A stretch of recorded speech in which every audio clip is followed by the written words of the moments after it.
So while we are waiting for another panelist here, I would like to welcome you already on behalf of the Friedrich Naumann Foundation and the Universal Rights Group here in this room on the occasion of the side event on defending human rights for future generations. Let me start with a quote. I called for this summit because our world is heading off the rails and we need tough decisions to get back on track. This was a quote by the Secretary General on the occasion of the opening of the Summit of the Future in New York last year in September. As an outcome was the Pact for the Future passed and adopted by consensus. A part was the Global Digital Compact and the Declaration on the Future Generation, which is today the core of our discussion with the panelists. So I wanted to make you know that my colleague will take pictures, but only of the panelists, and we have a hybrid access for young people out of our Human Rights Defenders Network worldwide. So allow me to welcome here, first of all, sitting next to me, Alina Pidubna. I hope the pronunciation is correct. She's not only a pro-democracy activist from Ukraine, but is also involved in the Liberal Party there and is the international officer of the Liberal Party and the youth wing. So Alina, a warm welcome from our side. And starting and speaking about future generations and human rights, of course, you coming originally from Ukraine have your perspective, your experience, you're regularly in touch with your friends, your family, your colleagues, and of course the party there on the ground. Therefore, I would like to start with asking you actually on your perspective on future generations in Ukraine with your experience. Yeah, hi everyone. Yes, thank you for inviting me. I think if we speak about youth in Ukraine today, we are speaking about the generations that has spent 3.5 years like under the reality of full-scale war. And this is a generation that has never had a luxury to plan for the future. So they're forced to respond crisis every single day, and while carrying the responsibility of imagining what tomorrow should look like. So, if we're talking also about the youth in Ukraine, it has proven to be a powerful driving force of resilience and hope. So I can give some examples like volunteering and civil engagement. So from the first days of the invasion, young people organize grassroots networks to deliver food, medicine, to build shelters for displaced families. Second point, it's digital innovation. So young IT specialists, students, and startup founders have used their creativity to keep Ukraine connected. So they develop different apps to provide air raid alerts and to deliver food and other things. So and to coordinate humanitarian aid. So the third point, I will say, it's education and self-development. So even under the bombardment, students continue their studies and online and abroad, and universities and schools have adapted with the young people, so they need still have their education.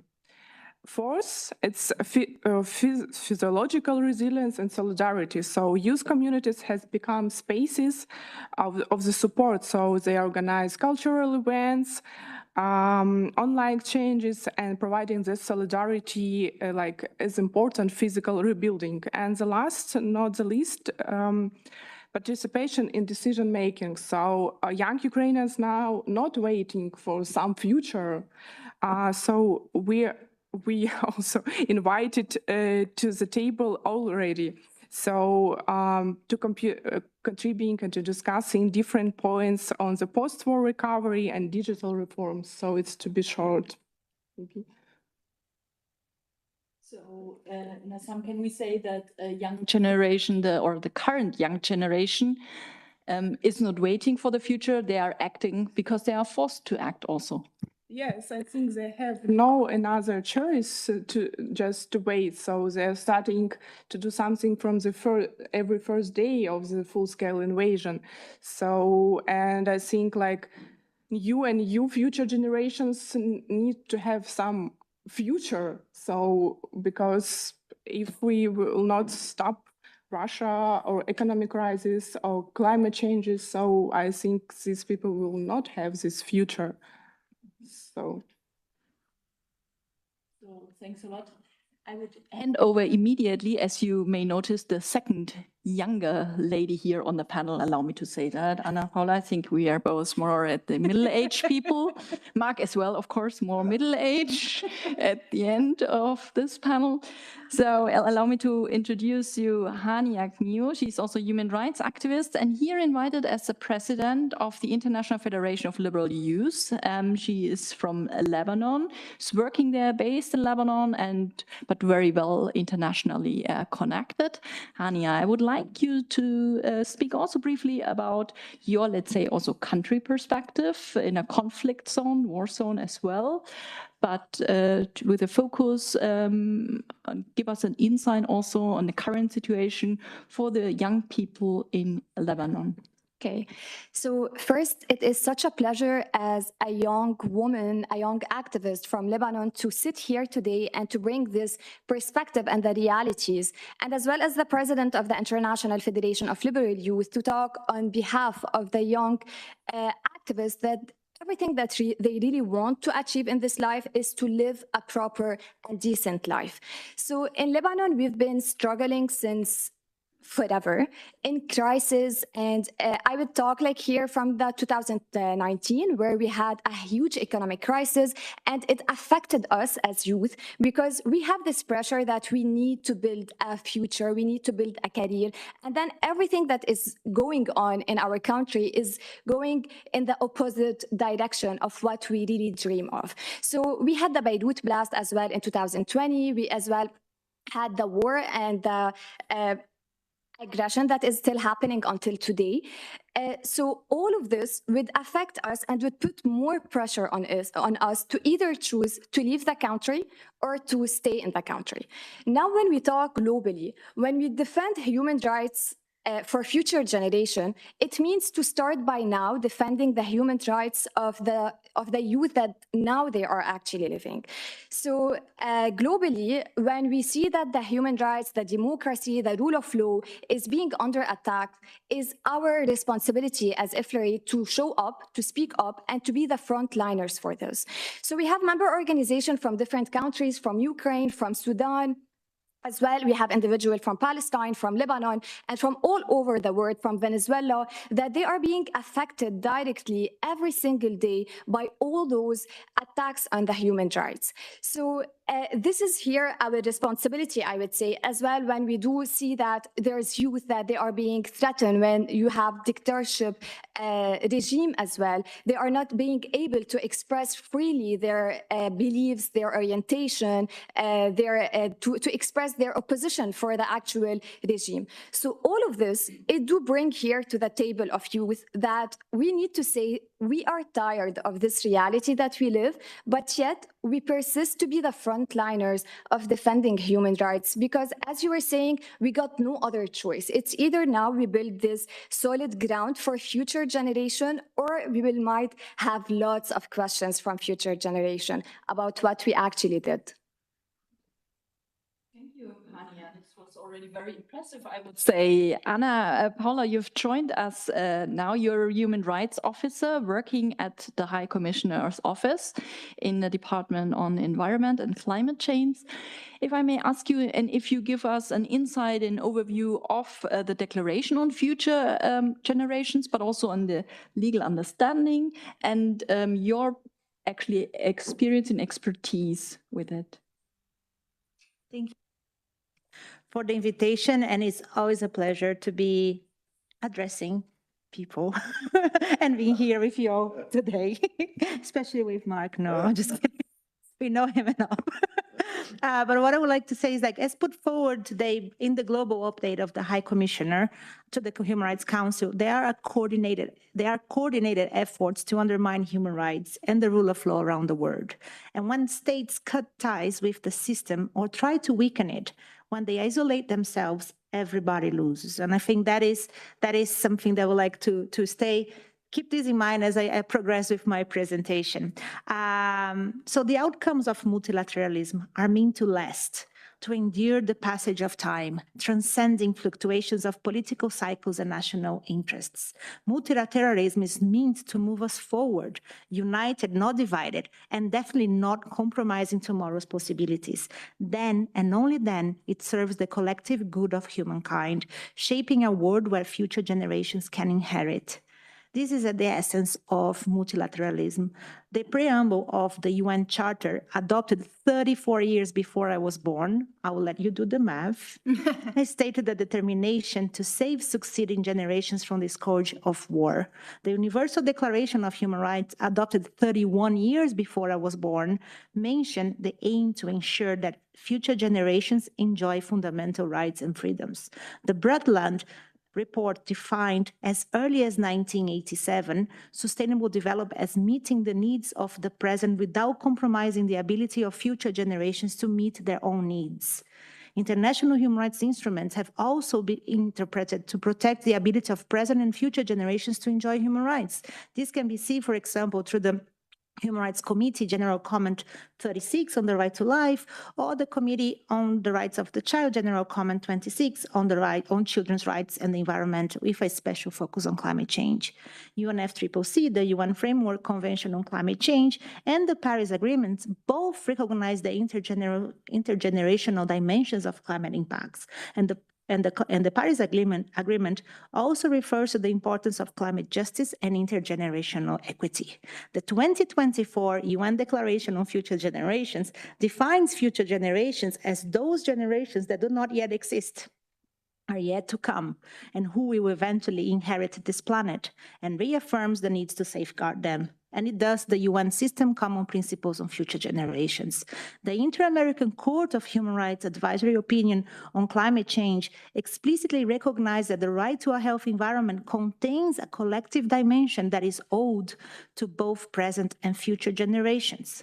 Most recently, the International Court of Justice Advisory Opinion on Climate Change defined intergenerational equity as an expression of the idea that present generations are trustees of humanity, tasked with preserving dignified living conditions and transmitting them to future generations. I really like this quote. And that the interests of future generations and the long-term implications of conduct needs to be taken into account when states contemplate, decide, and implement policies and measures. The international law foundations to address the human rights of future generations are established, as you can see, in an array of instruments spanning nearly a century. I'm not that old. But also in constitutions and legislative acts adopted by the majority of states and in cosmologies of indigenous peoples from every continent.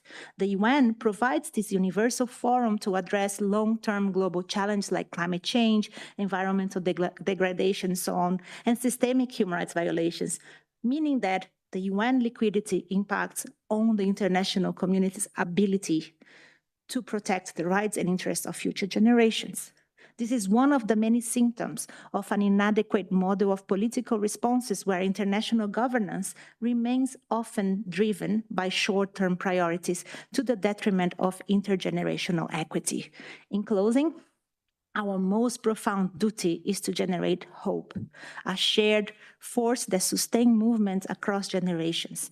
There is a quote from Angela Davis that says, "The future is not a gift, it's an achievement," reminding us that a just future must be actively built through sustained effort and solidarity, mindful of those who come after.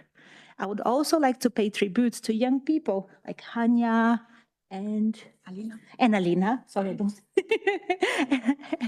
Mark, who have been at the forefront of the global climate justice movement.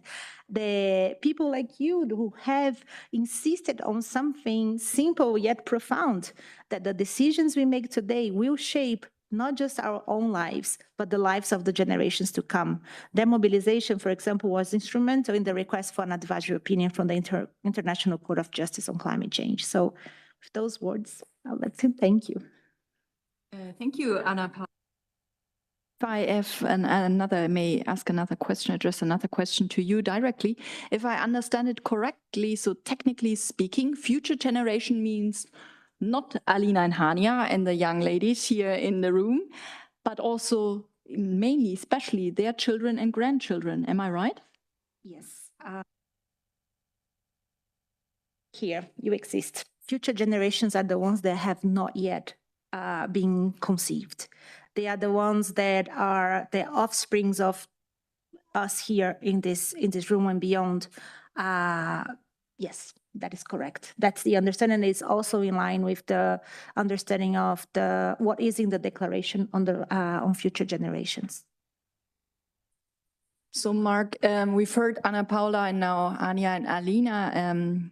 Handing over to you, I'm wondering, actually, with the current attacks against the UN, the multilateral system in general, especially also the financial crisis, which effects and consequences will there be? Can we say that already for future generations? We can see it right now, already the defunding of the council sessions and so on. But what would you say?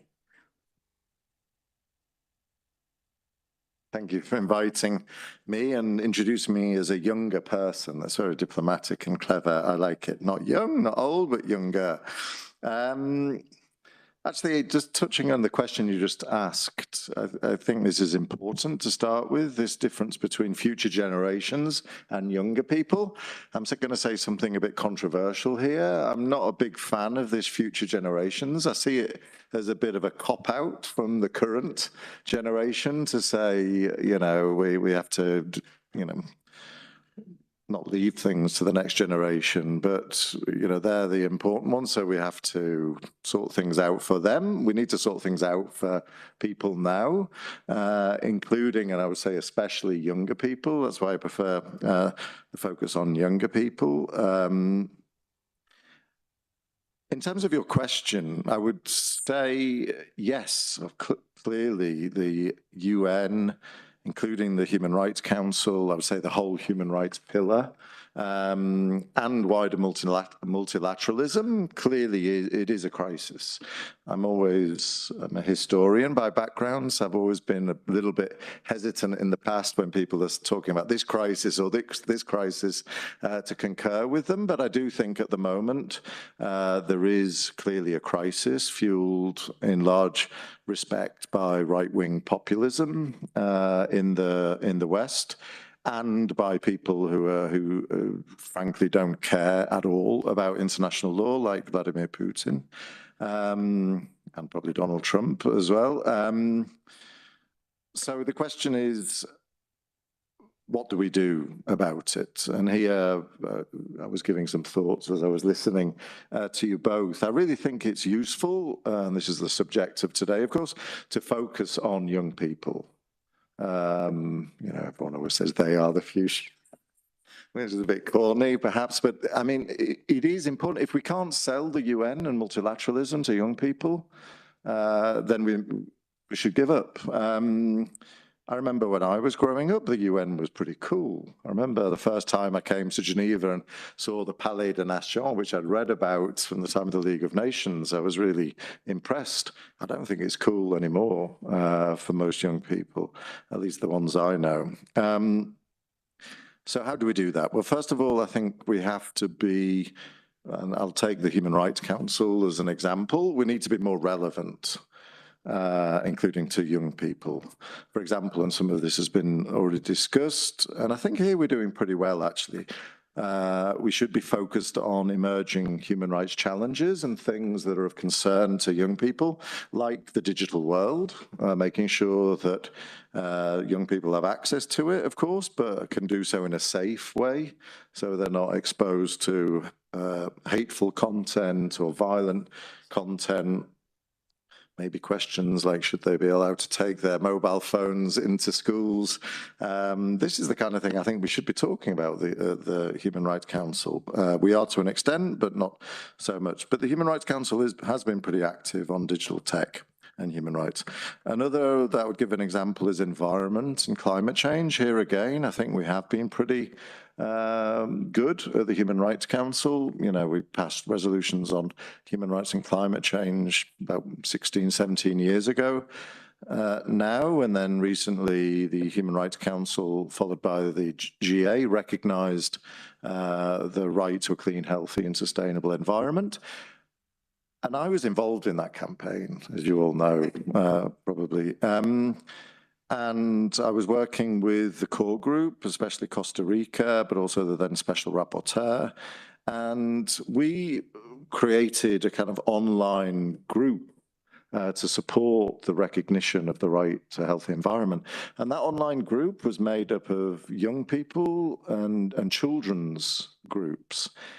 And honestly, by the end, I think the mailing list had about 1,500 people on it. I know, because at the end they all were congratulating each other, and my mailbox was full for months. But it really created an energy, and they really helped push countries like the UK and the US that were not at all convinced about voting in favor of these resolutions to do so. And it was wonderful, because you could feel the energy, you could feel young people saying this is useful to me. And then that continued, of course, with young people from the Pacific taking the, asking for the advisory opinion from the ICJ. Again, that was led by young people. So relevance, and then secondly and lastly, value.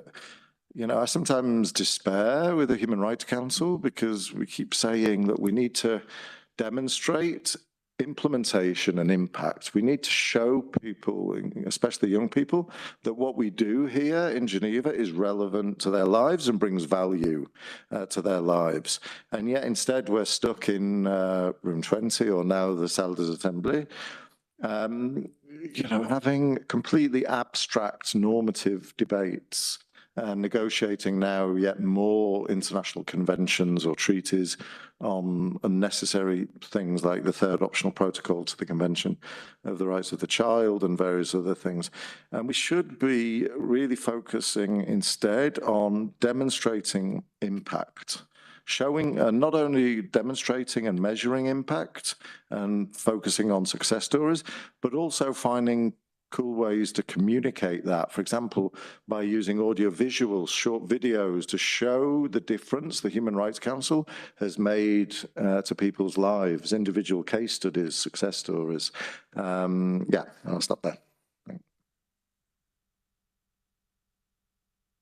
With a critical point regarding the Declaration on Future Generations, which is absolutely fine. I can see that, and as a danger compared also from my point of view, the right to development, to postpone or to, let's say, focus on different topics maybe. But you're, at the end, you sound pretty optimistic. And do I understand it correctly if I say, well, the finance crisis and the attacks against the multilateral system could be used as an opportunity for us to go in a kind of internal retreat as human rights defenders and people here in Geneva, NGO representatives, but to think about different ways of communication, maybe kind of cooler panels, maybe that we dance, Anna Paula, at the end.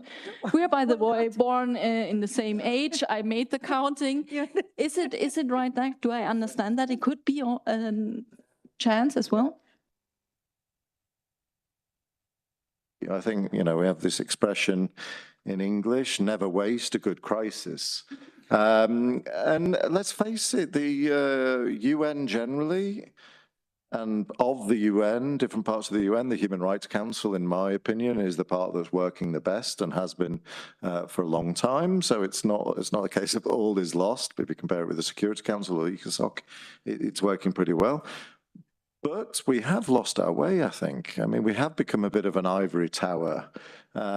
Expenditure is going through the roof, yet we're not showing we're able to deliver. You know, as part of the UN80 reforms pushed by the Secretary General. It includes a review of all the mandates and mechanisms that have been established. And I saw a kind of early draft of it, and it was something like 1,600 different mandates and mechanisms, most of which I'd never heard of. And so, you know, it is a great opportunity now to say, look, it is working, but it can work much better.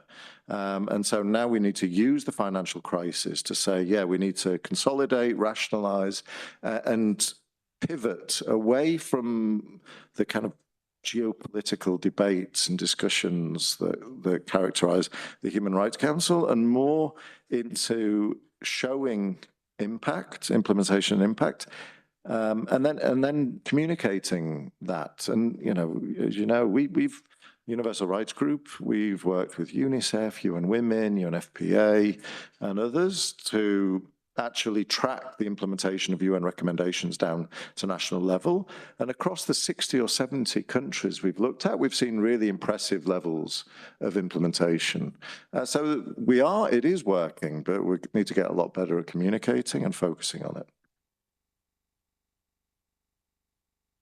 Anja, when Marcus mentioned never waste a good crisis, and I mean, not only you coming from a country, you're, if I may say that, you're used to crisis as well, but you have, especially with your background and collaborating with so many people around the world of your age, you have this international perspective as well. Why should we be hopeful? Which experiences do you have? Do you set up educational, workshops in order to speak about the value of democracy and human rights with your current core group?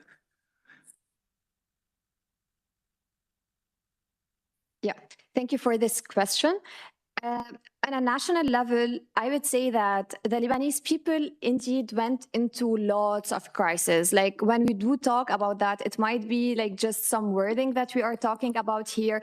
But when we live in those constant crises, we are in a survival mode every single day. So the priorities here do shift from the youth that we are seeing around. Some of the youth, like their priority is just to have a normal life, so they would go outside of the country to build this normal life. Some of the youth, their priority is to have like a decent salary, which after the economic crisis, we didn't have those kind of things. So the priorities do change, and we can witness that there is this, I would say maybe collective, like they feel that they are hopeless, helpless toward the state and toward the future that we are building. And I would say this is very dangerous. This is very dangerous if us as youth, we do give up on the current situation and we just say it is what it is, and we just continue adapting to the current situation. So on a local level and internationally, we do have shared responsibilities here as youth, which the first thing I would say, the pillar is the education. As much as we can educate youth, as much as we can showcase and have this awareness toward why it is important to do what we do, why it's important to talk about human rights, because it is everything. It is the base, and the end goal that we want to achieve is to have this individual right and for us to live in a normal state.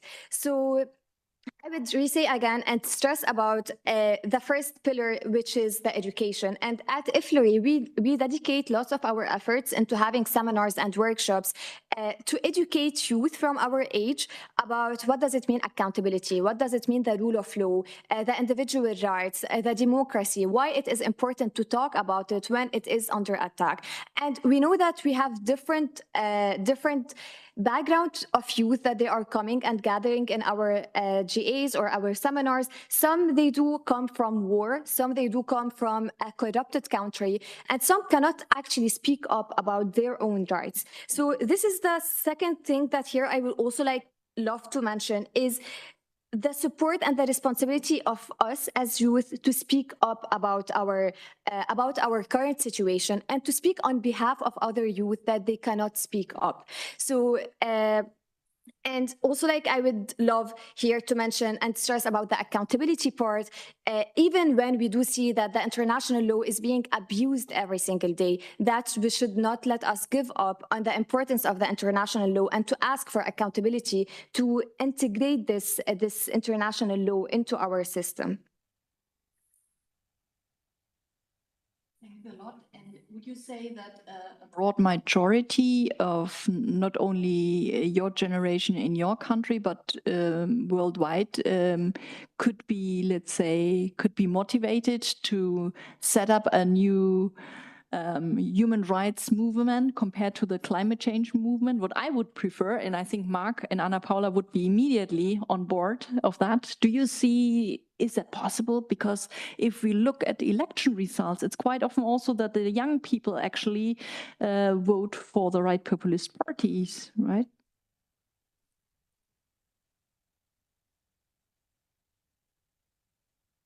Movement. I would say that at IFLRI, we do have our council, which is divided into many programs, and each program do focus on a specific theme. So we do have our program of climate change, where we as well try to raise more awareness, because I would say that in some countries, it is not a priority to talk about it. So it always go back to the same context of what is the priority of youth in each country. Some they are, that would be a little bit controversial to say here, but some would be more privileged to talk about other priorities than other youth.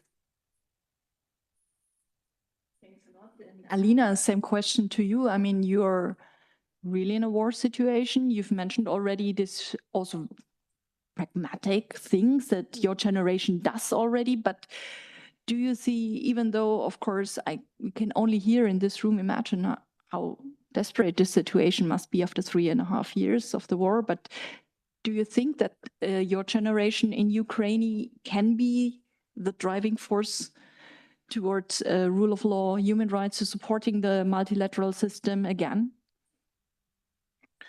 Yes, actually, yeah, and what Anna said, like our future, it's not a gift, so it's our achievement. So if we are continuing to say this, like Ukrainians need to have guaranteed future, but what they need to do, so it's like everyday work. It's also like digital things. It's also about climate crisis. It's about economic crisis, because we have now unemployment, growing debts. So a lot of young women with the children now abroad, we also need to bring them back.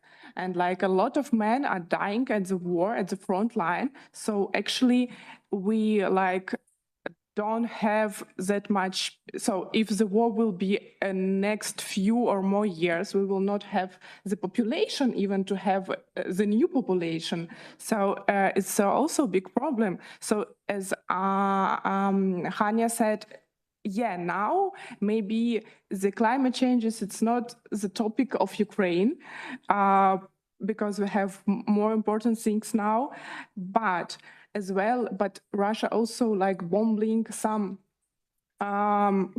things like seas or Chernobyl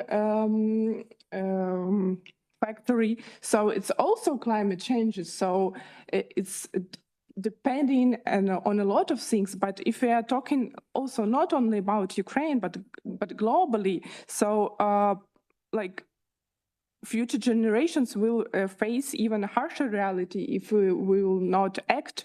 And like if we're talking about corruption, not only in Ukraine and other countries who now have wars or other things, so or even climate changes, it's also we can talk about corruption because people on the places do not nothing with this. So I think without trust, our societies become also fragile. And what we're talking is, we are talking about artificial intelligence and technology. So it also brings risks, as Mark said. So it's manipulation, deep fakes. So we already see how disinformation works, like, and weaponized in conflicts. So actually, I think as we all said we need to do step by step every day in Ukraine as well, and in other countries, to have at least our children and our next generation. So I don't think we have another choice. Paula, now if we both listen here, we listen here on the panel to Alina and Hania's experiences, and of course, you can only imagine their lives in the countries. But with your expertise and your background now, information, when you observe and support the negotiations and the drafting of new agreements, what can we do in order to involve maybe the current youth generation? Do you have any advices for them directly, or how can we move forward? Talk about climate change, here we are talking about an existential threat. So it's something that it's easy for us to connect with, because it's about our life in this planet. So it is an existential threat, and there are others, but this is one of them. What happens is that we take for granted our rights, or even like if we have a nice boyfriend, sometimes we take for granted, oh, that's a nice person I'm with. It's a part of our nature. I wish we had like a psychologist here to explain.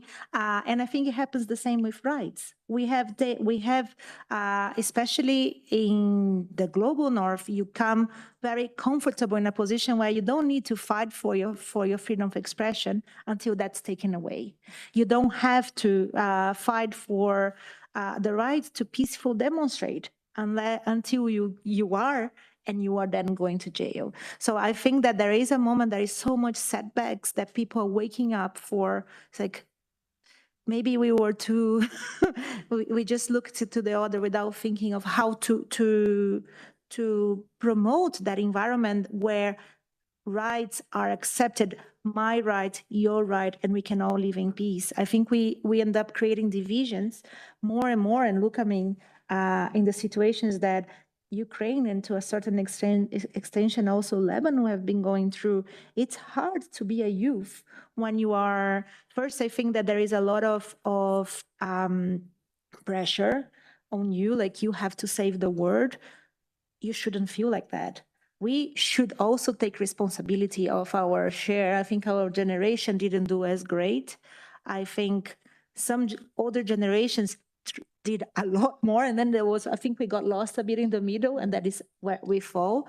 But you understand, and you have the tools, and you have the creativity. I think we just fell so much into our own ways of doing and being absorbed by that status quo. So coming and challenging, I think that creativity of not wanting to be like older generations, but being youth, creative, inspiring, and having that fire. Because that fire, as we go through life, it kind of dims a little bit. Just wanted to mention before, very quickly, that on the 13th and 14th of October, the Human Rights Council Rule of Law and Democracy Forum is going to be focused on climate solutions. So we are looking to climate solutions from a democracy and rule of law perspective. And I think that is a forum that we are really hoping to have a lot of youth participation and children as well. We are inviting children to be part of that. And a way of involving, I think youth are taking states to court. Look what happened with the advisory opinion wasn't taking a state to court, was looking for an advisory opinion of the world's highest court. That came from the Pacific students. We see, for example, in Sweden, youth are bringing a case on climate change, and that it's a youth-led case. In South Korea as well, in so many other countries, youth are leading that. So I think understanding the tools is very important, and also understanding occupying spaces of power. I come from a country when there is a lot of youth from the very right who are taking power, who are not taking power. They are, in seats in the Congress and so on. So why not? Like, the democracy needs to be based on with all voices and from all ages. So I think like occupying spaces of power, making a voice heard, but finding this solidarity with all movements, but also not closing yourself into youth and children, but also being part of this global constituency and trying to shape that drive that we need so desperately to go on to avoid a worst case scenario.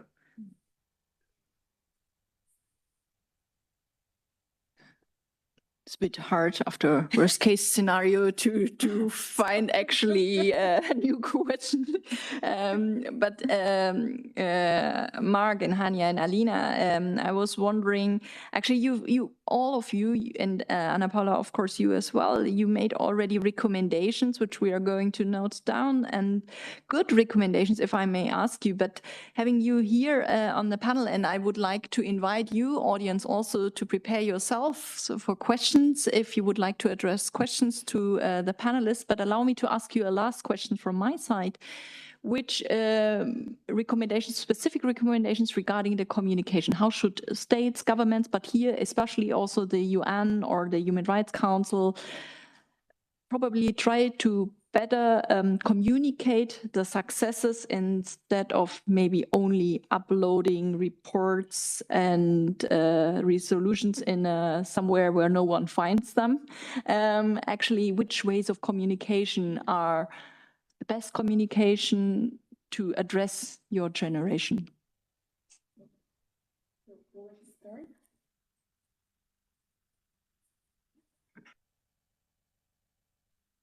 So when we were speaking about the resolutions and the statement that are being done and written, those are some words that we actually, especially as young people, would really wish to see those words being translated to action and to see it more in our realities. And in order to do that, I find that it's really important to start by creating more and more civic spaces where we can encourage youth to share about their realities and to exchange their realities. And one of the things that we always discover it whenever we are meeting someone from another country about the struggle they are living and the reality they are living. And this exchange do bring a better understanding. So the first thing then it would be the civic spaces, the safe spaces. And I know this is not the privilege for all the young people there. There are some countries that even that right, they are not able to have it. So to have actually a solution about how can we provide this safe spaces and civic and safe spaces for the youth to talk about their challenges without them being under pressure or under danger for them for speaking up about their rights. And the other thing I would also encourage for us as youth to sit on the table, to give our opinion. This is really important when we want to build a future generation or we want to talk about the rights of future generation, to start about our generation and to say what went wrong, what were the major disappointments that we did had as generation when it comes to education, to job, to wars, for all the conflicts and all the war that we are living constantly, the survival mode that every young individual is actually trying to survive as much as they can. So, and I really do hope that when the future generation, after years, they will come again to us and they will tell us, what did you actually do for us? It will not be just a statement or just like a video that we had, or just to sit on a panel and to talk about what might go right and what might go wrong, but to actually show some action and some impact that we did for the society and for the communities, and to reply for them that we had the courage to stand up, to speak up about everyone's issues, even if it was not affecting us directly.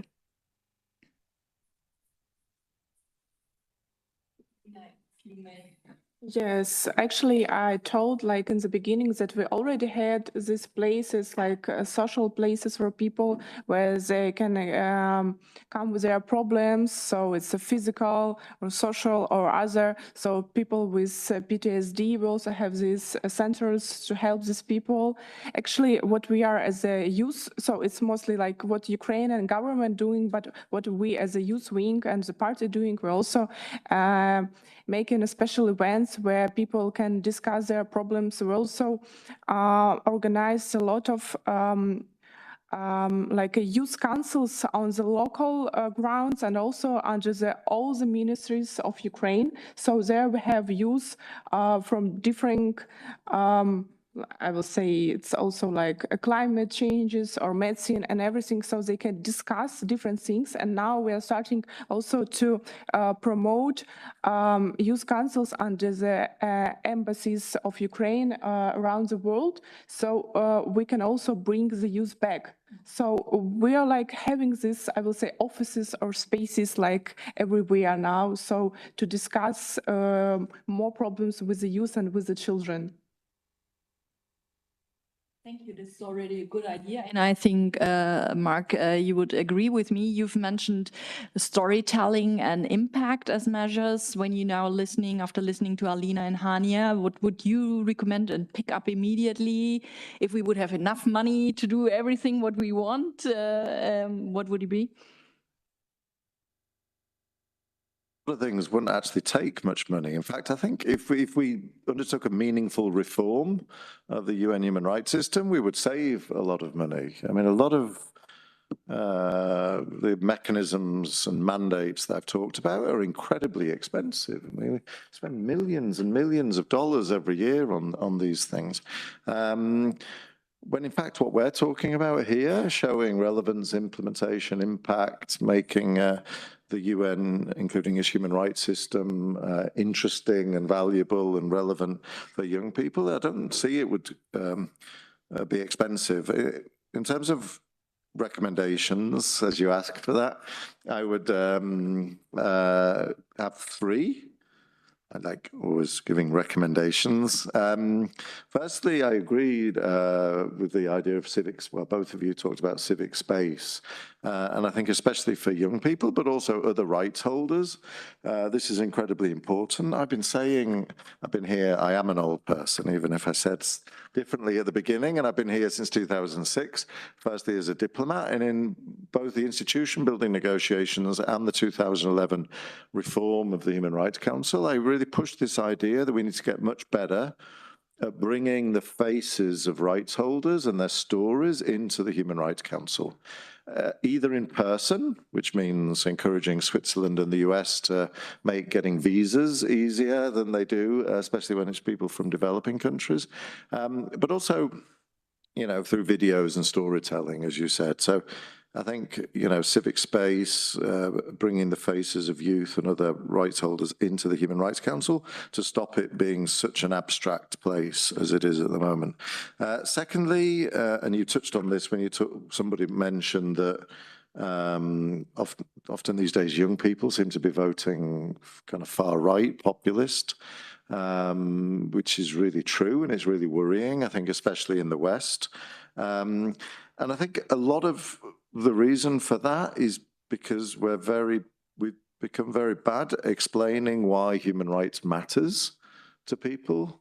The populist narrative is just simpler and more attractive. You know, you see in the UK now, the behest of far-right parties, most young people want the UK to withdraw from the European Convention of Human Rights. I mean, I've never heard that before, people wanting to reduce their human rights protections. But it's just because the far-right populists are far better communicators than we are. So we really need, I think, a global campaign led by the Human Rights Council, but to be implemented by states, something called like Why Human Rights Matter to You, to show why these things are important and why we shouldn't be neglectful of them. And lastly, and you know this one, because we've talked about it before, some kind of human rights Oscars at the end of the year on December 10th, where states come and present their success stories, where human rights, the implementation of UPR or treaty body recommendations has made a difference through new national laws, policies, or practices. At the moment, states tend to think of talking about human rights as they have to talk about others and finger point. But states should come and talk about their own successes, and also where OHCHR and other UN agencies can talk about how they have supported implementation. So to give a little bit of razzmatazz to it, and you know, hopefully we can do that with OHCHR and others. Thanks. Thank you, Mark. And Anna and Paula, asking you for recommendations at the end of this panel. What would you say? What's the outcome? Summarizing 5 or 6 points. First, education, education, education. Second, resources. Youth needs resource for projects, for exchange amongst youth from different parts of the world and groups. Only in the climate, in the environment world, there are 12 children and youth major groups in different processes. They need support, and amongst them there are scientists, because what happens with youth, and this is the first time in history that youth is the main part of the population by group, by age group. There are more than 50% of the world's population now, is the first time in history, are youth. It's huge, the potential, but they're just a age group. They're so diverse, and there is so much that can be done that if they are given the opportunity. So there needs to be investments on youth. And then we also need, with that, society needs new models on how to communicate. Please be on TikTok. I refuse to say that we need to frame our minds in 1 minute or 2 minutes, but about how to participate meaningfully. For example, public budget, citizen assemblies. There are so many models that needs to be more popular and explore more. And then participation cannot be tokenistic. Youth have to be seen as agents of change. So it's not adding a youth just because you need to make space in a panel. It's about having and finding their voice, their participation as agents of change. And lastly, and I'm happy you mentioned that, Elena, look after your mental health, because it's important to find networks and to channel the energy to the common good, because it's so much going on. And I know it's a lot on youth shoulders nowadays. So look after your mental health. Can see, audience, that we end here with a very positive and optimistic, at least, recommendations, and have here a group of panelists, of course, with the experiences in their countries of war and conflict zones, right populism, even now in my country again. But do you have anything to add, questions directly to the audience? Please do not be shy. If not, yeah. Can you use the microphone? Because then... Yeah, but I am surely not the only one. But since you already said, since it is not the case, to anyone who would to speak out. Would you like to? Yeah, but I only talk nonsense, as my friend Marlene will know. So,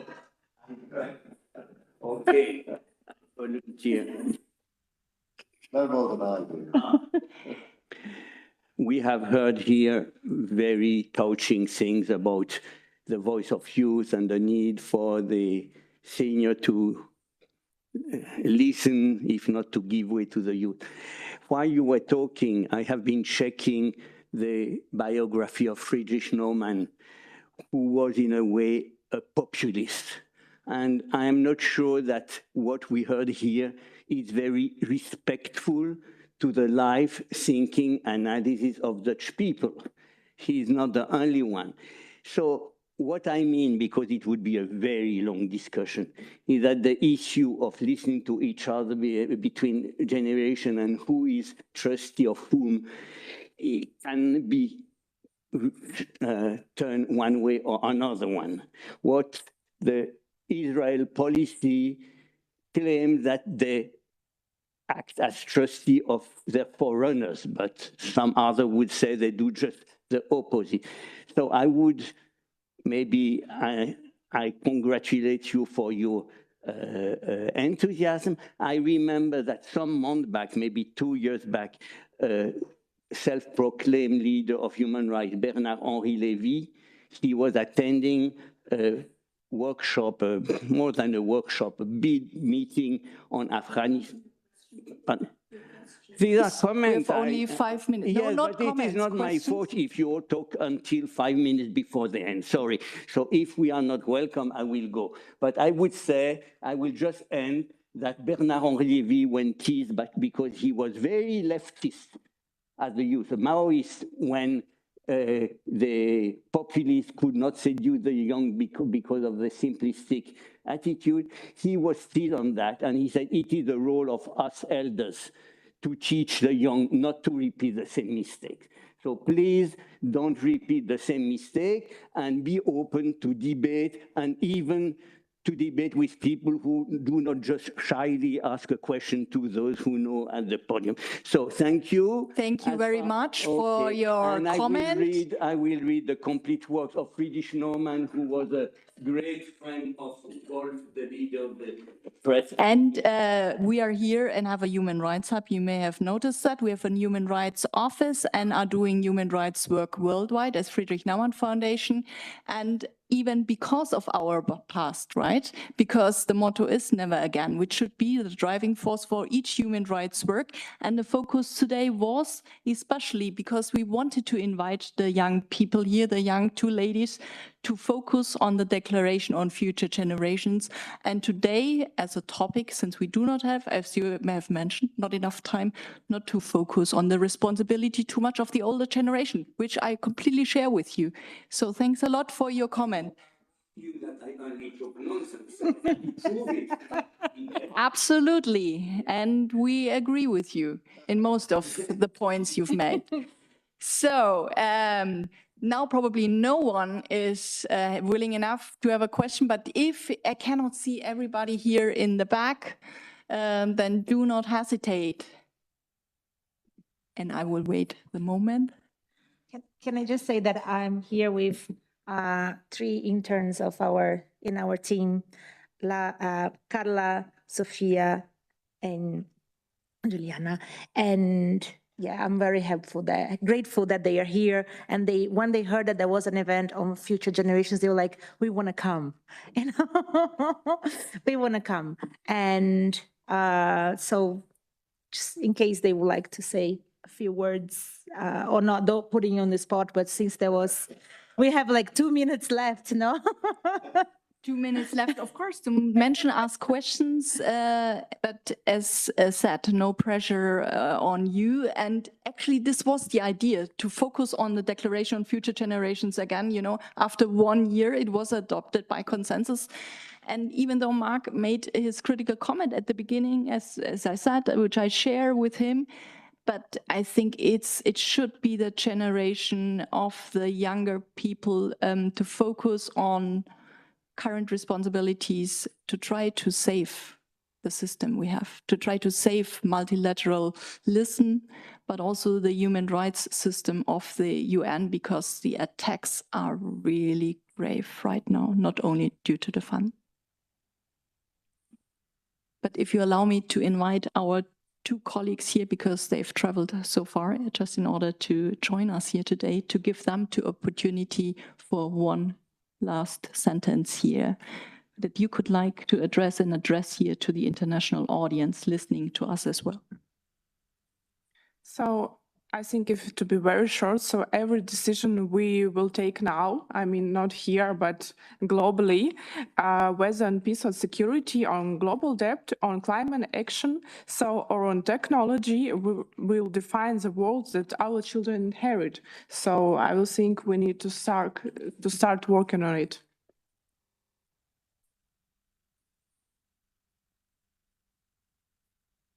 So I want to thank once again for bringing us as youth and to have our seat here on this panel and to bring the perspective of the young liberals.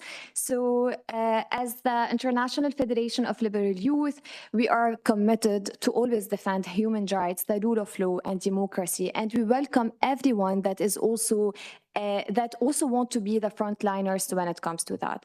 So thank you once again for this, and I'm coming back to Lebanon, bringing more hope, hopefully, for the generation and for future generation as well.